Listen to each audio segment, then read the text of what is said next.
حضرت ام کلثوم رضی اللہ تعالی عنہا نبی پاک صلی اللہ تعالی علیہ وسلم کی تیسری صاحبزادی تھی۔ ان کا نکاح ابو لہب کے بیٹے عتیبہ سے ہوا تھا، مگر رخصتی نہیں ہوئی تھی۔ جب نبی کریم صلی اللہ تعالی علیہ وسلم کو نبوت ملی اور توحید کی دعوت دینی شروع کی تو ابو لہب کے حکم سے عتیبہ نے ان کو طلاق دے دی۔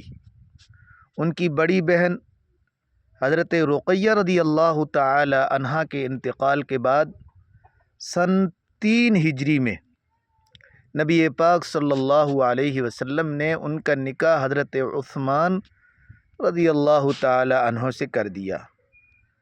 آپ صلی اللہ تعالی علیہ وسلم نے فرمایا، میں نے عثمان سے ام کلثوم کا نکاح صرف آسمانی وحی کی وجہ سے کیا ہے۔ ان سے کوئی اولاد نہیں ہوئی۔ حضرت ام کلثوم رضی اللہ تعالی عنہا کی وفات شعبان سن 9 ہجری میں ہوئی۔